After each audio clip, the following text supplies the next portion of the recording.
Infantino and FIFA may as well just take this World Cup and give it to France to save us time. Today, Ousmane Dembele, the Ballon d'Or, the best player in the world at the moment, start making noise. We know the first two games that France played against Senegal and Iraq, the poster boy was Michael Olise and Kylian Mbappe. Today, Dembele came out and said, yo guys, I am the Ballon d'Or. I'm supposed to be the poster boy. I am the best player in the world. I am the back-to-back Champions League winner. Give me my name. Put some respect on my name. A hat-trick against Norway. Although, Norway played with their B team. Because I think they knew what was coming. Haaland said in his press conference, saying, you know, they may beat us. They may as well win the whole thing. Today they lost to France 4-1. And of course, Senegal, Leon de Taranga. They won 5-0 against Iraq, probably securing the spot to the next round of the last 32 of the World Cup. And Cape Verde, the sensation, the history continued. They're making history in the world stage. For the first time since 2010, since Slovakia did it, a country that qualified for the first time in the World Cup, qualify out of this group stage. Cape Verde 0, Saudi Arabia 0, giving Cape Verde 3 points, and they finished second behind Spain. Because Spain beat Uruguay today 1-0. Spain is the top of the group, 7 points, followed by Cape Verde. Remember that name, Cape Verde. 3 points, 3 games, 0 defeat. And Uruguay, the two-time champion, is sent home. Marcelo Bielsa was like crazy on the field. Ladies and gentlemen, this is your 2026 FIFA World Cup Week 2 match analysis. Welcome back to another video. Welcome to the world of soccer. If you're not allowed to subscribe, make sure to subscribe, like, and share this with your friend. We are not wasting any time. We're gonna just start with France. No doubt the best offensive team in this World Cup. I know there will be other teams that will bring in their argument. They have something to prove, like Argentina, probably the most balanced team, like Spain, the best collective, like England, they have their individuality. But France is the best offensive team. This year, if you have to beat France, you have to score like at least 5 goals. Because for their first 3 games, they scored 10 goals and conceded 2.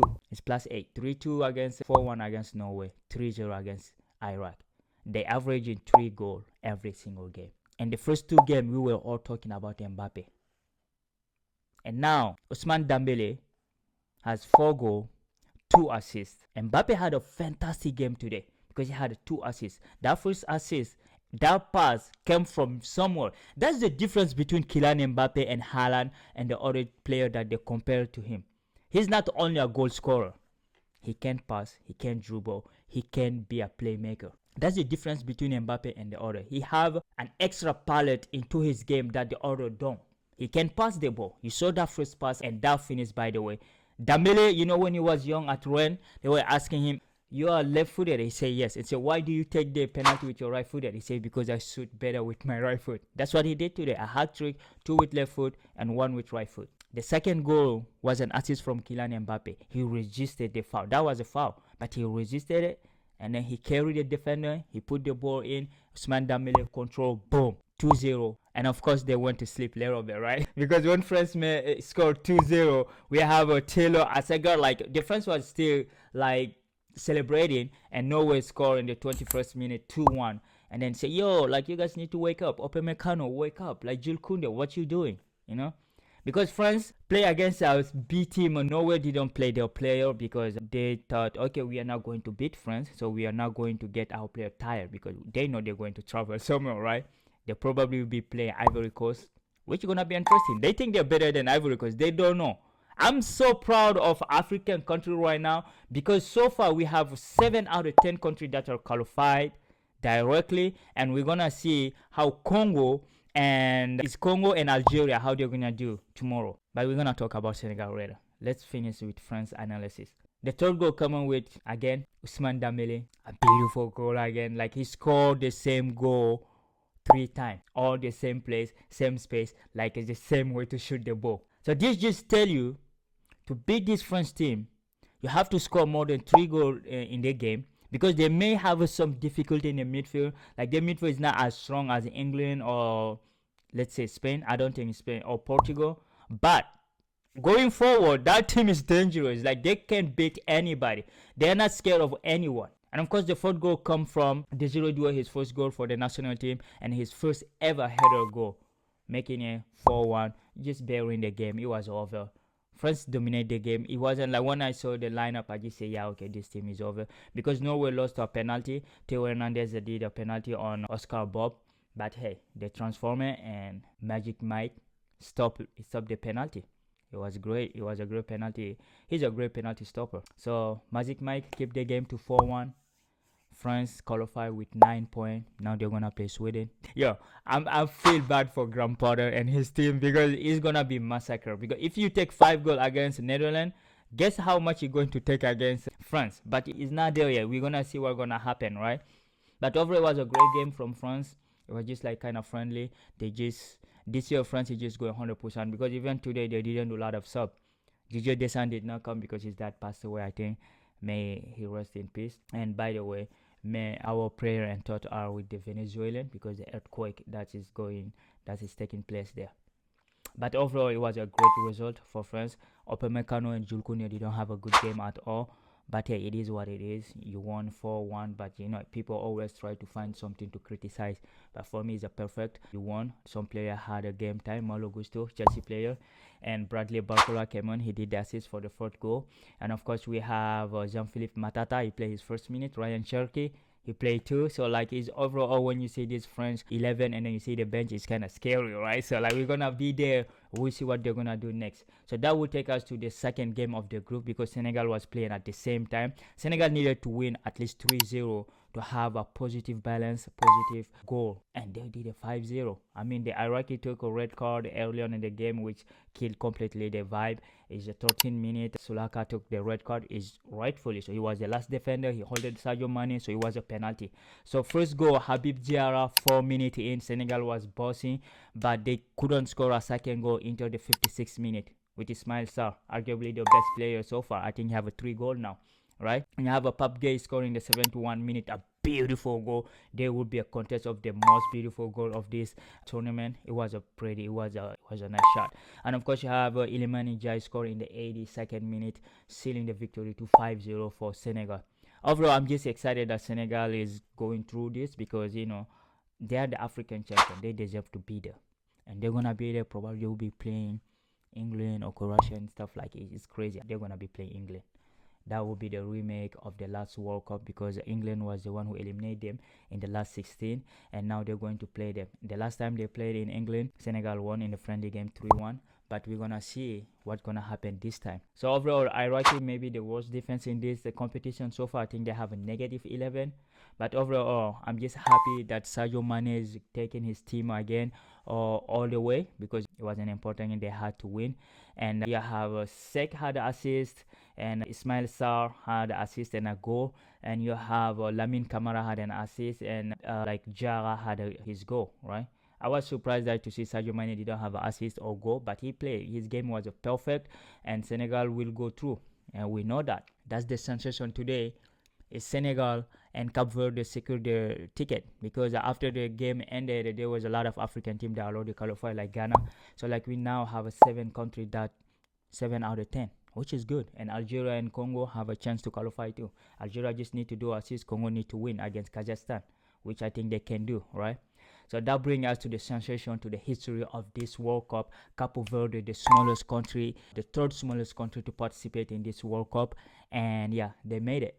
After the tie against Spain, the tie against Uruguay, the tie against Saudi. The Saudi game, they could win that game because they were dominating that game. If you look at the statistic, they have 15 shots to 6. They have 3 shots on target. The position was 51-49. At some point, I was like, Saudi, you guys just need to win and you qualify. I don't know how you play like this. But the opposition in front of them was a stronger. Cape Verde, I think people who don't watch AFCON just don't know like how good these guys are. They are really good. They finished first ahead of Cameroon. They finished with 23 or 26 points in their group to finish first to qualify for the World Cup. Not everyone beat Cameroon. Is one of the biggest countries in Africa. So they finished ahead of them. And their goalie, Hey, Vizina, his mom was there. It was exciting, even though he didn't have a lot of save to do today because he didn't work a lot. Vizina, his mom is there. The Cape Verde, beautiful people, beautiful country, and I love how the country is being so into the world right now, and yeah, and the pride and the respect they are putting into for the continent. The CAF representative are doing great. We're doing really great in this competition. I just hope we're gonna have at least 3 or 4 in the last 16, because now in the last 32 we sent like I'm saying we're gonna send 9, because Tunisia is the only country that really let us down. But overall, congratulations to Cape Verde, a country of people less than 1 million people, and they made it to the next stage without losing a single game, playing against the champion of Europe and one of the best team in the history of this game, Uruguay. By the way, Uruguay like is just struggling there. Like Marcelo Bielsa is losing his mind, right? And overall, it was a good game. They deserve it. They could like they did play to win. That's what I love about it. They didn't play to if we tie we're gonna qualify. No, they were playing to win the game. That's the most important thing. And like if you watch them collectively, they're good. They played against 3 different countries that play different football. Spain, against in Spain, they have to defend every single minute. Against Uruguay, the game was like, okay, Uruguay is the favorite, but Cape Verde in the last 10 minutes they could have won the game. And against Saudi Arabia, they dominate the game. So it's a team that can defend, can dominate, can take the initiative, and it's good. I'm so happy for their coach, because the coach is the reason all this is happening. In 18 games, they lost only 1 game. In 18 games, that just tells you how good they are. But if you don't watch the AFCON and anything, you don't know. You won't understand, right?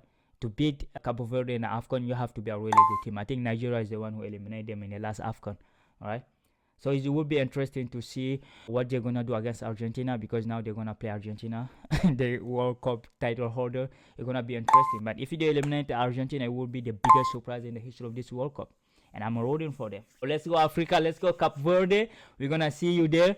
And of course, that is the exciting news today. We have a 2 African country qualify. France dominant, and of course Spain, as usual, beat Uruguay like 1-0. It was like a one-way side football, because like Spain is just strong. They're strong collectively. They're really strong. They won 1-0, and that's a really all you need to know. Really, La Hoja. It's gonna be interesting. Whoever gonna play them, we have a problem. So, and the other team, the later night too, the game that everyone was expecting, it was like about Egypt qualified too, because they did tie against Iran. They finished second in the group. Belgium won 5-1. You know, Belgium has 5 points. They tied against Egypt. They tied against Iran, and now they just beat New Zealand 5-1. And Trossard was fantastic. He scored a brace, and Kevin De Bruyne scored, Romelu Lukaku scored, and Alexis Salemaker scored. So like all the superstars score at the moment the country needed, which is great. It's great. That's what you need for your superstar to do during an interesting game. Everything. I just hope the Iranian will qualify, because like Iran-Egypt game, Iran scored the goal in the last minute. As an African, I support Egypt to qualify, but that goal is like FIFA is not treating Iran fairly, because that goal is like, yo, how can you disallow goal like that? It's like they doing everything to kick out Iran, but Iran is like the honey badger, right? They strong. Whatever you do to them, they will survive. And I want them to qualify to the next round, just to for the middle finger to Trump, right? So like that's all I want. Like I want them to qualify, and they can qualify because they have, I think they have -1. No, they have a positive. They have 3 points. They have positive. They can qualify. So we will see what's gonna happen. And overall, it was as their captain, I think their captain Terami said, it's not fair what is happening to them. They have to play and then go back to Mexico. They don't train well. They don't rest well. And isn't fair competition to them. This is not fair. It's not a fair competition to Iran. So I want them to qualify to the next round, which will be the first time in their history. Because today there was a lot of history, right? Egypt is the first time they qualify out of the group. Congratulations to Mohamed Salah and his boy. It was a 1-1. I think when the game started, I saw Egypt score. I said, yo, Africa, let's go.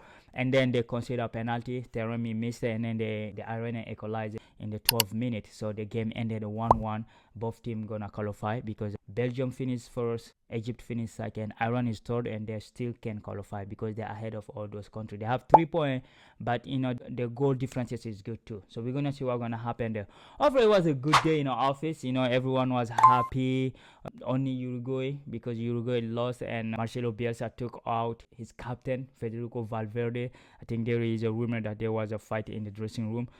But hey, that is a Uruguayan issue, and they disappointed themselves because they should have won against one Cape Verde or Saudi Arabia. They tied to them, and then they expect to beat Spain. That is over for you, like if you had to beat Spain to qualify.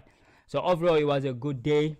Their favorite qualified, some African country qualified, France, Belgium, Egypt, Cape Verde. Everyone did a great. Congratulations to them. You're gonna be there because Sunday will start the last 32. You will see tomorrow their game out there, which will be Portugal, Colombia. Portugal have to be careful. They have to win the game if they don't wanna play France or other team. If they win the game, they're gonna avoid Spain and those countries, and then they're gonna be in the Paraguay side. So they have to finish first, so we can see them later on in qualify later on, right?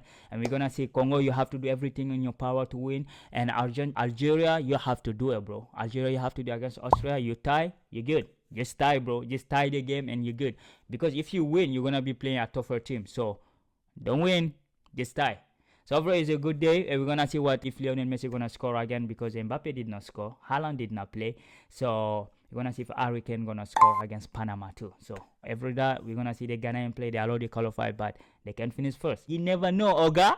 So we're gonna be there to talk about that. Anyway, thank you for watching. Stay safe, stay connected. We'll be there tomorrow for another video. Peace.